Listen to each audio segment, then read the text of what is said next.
शिवाय नमस्तुभ्यं भक्तों, स्वागत है आप सबका आपके अपने YouTube चैनल नमामि शिवजी में। भगवान भोलेनाथ की कृपा हम सब पर सदैव बनी रहे। भक्तों, आज के वीडियो में हम जानेंगे ऋषि पंचमी व्रत के बारे में।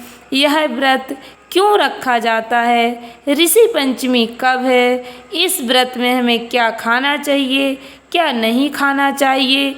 ऋषि पंचमी व्रत को सफल करने के लिए खाने पीने की चीज़ों का विशेष ध्यान रखना पड़ता है। ऐसा क्यों है भक्तों, सब जानेंगे। वीडियो को पूरा देखें। वीडियो में आगे बढ़ने से पहले पूरे भक्ति भाव के साथ कमेंट बॉक्स में हर हर महादेव, श्री शिवाय नमस्तुभ्यं लिखकर भगवान भोलेनाथ का आशीर्वाद प्राप्त करें। चैनल पर पहली बार मेरी आवाज़ सुन रहे, पहली बार विजिट हुए तो चैनल को सब्सक्राइब करके बेल आइकन अवश्य दबाएं। भक्तों, ऋषि पंचमी व्रत में सप्त ऋषियों की पूजा अर्चना की जाती है। हिंदू पंचांग के अनुसार ऋषि पंचमी का व्रत भाद्रपद मास में शुक्ल पक्ष की पंचमी तिथि को रखा जाता है।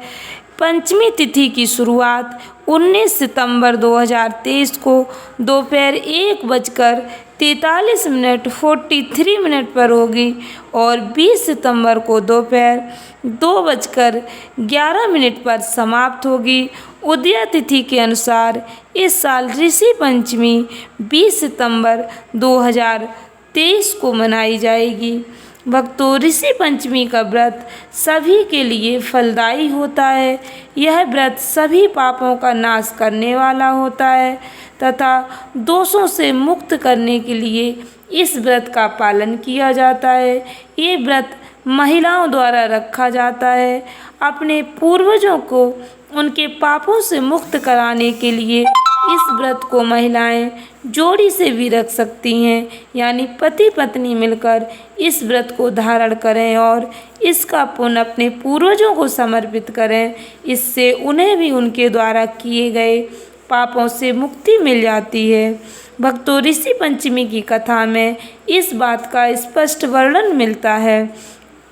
हिंदू धर्म में पीरियड के समय बहुत सारे नियम और कायदों को माना जाता है। यदि भूलवश कोई भूल चूक हो जाती है तो महिलाओं को दोष मुक्त करने के लिए यह व्रत सहायक होता है।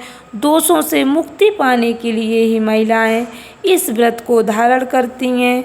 अब हम जानेंगे ऋषि पंचमी व्रत में हमें क्या खाना चाहिए, क्या नहीं खाना चाहिए, क्योंकि ऋषि पंचमी का व्रत अन्य व्रतों से अलग होता है।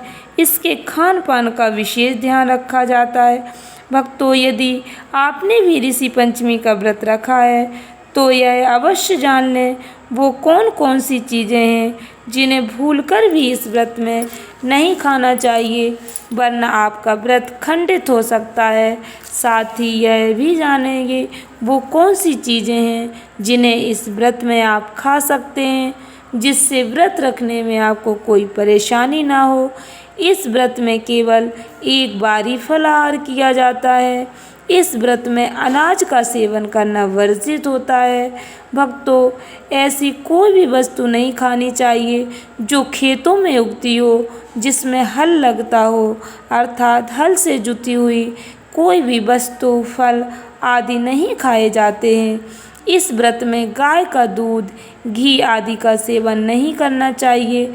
व्रत रखने वाली महिलाएं, लड़कियों को केवल वृक्ष में लगी हुई वस्तुओं का ही सेवन करना चाहिए। इस व्रत में तालाब में पैदा होने वाली वस्तुओं का सेवन किया जाता है, जैसे सिंघाड़ा, पसई का चावल आदि। भक्तों, इस व्रत में गाय की कोई वस्तु जैसे दूध, दही, घी, गोबर कुछ भी प्रयोग नहीं किया जाता।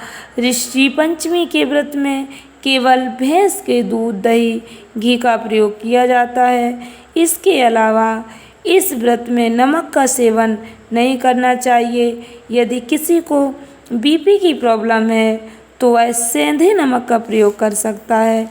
अधिकांश लोग इस व्रत में पसई के चावल पकाकर दही के साथ खाते हैं। इसके अलावा भक्तों, इस व्रत में आप समा की खीर बनाकर खा सकते हैं।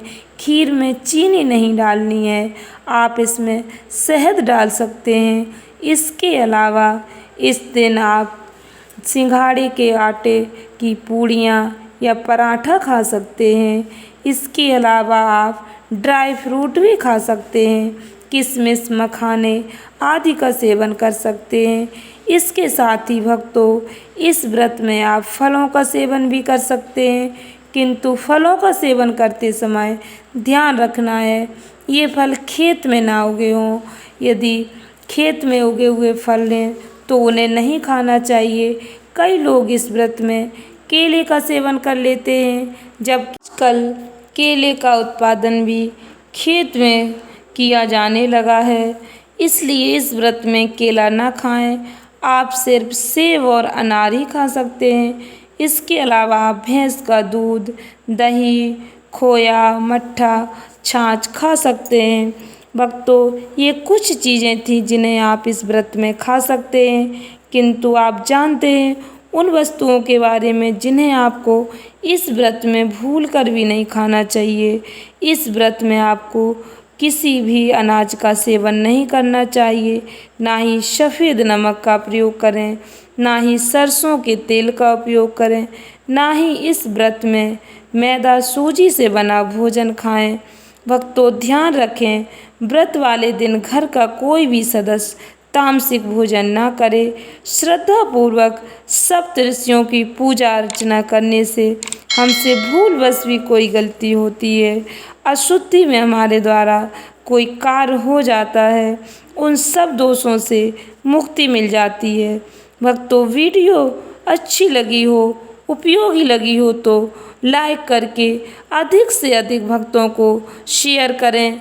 धन्यवाद भक्तों। श्री शिवाय नमस्तुभ्यं।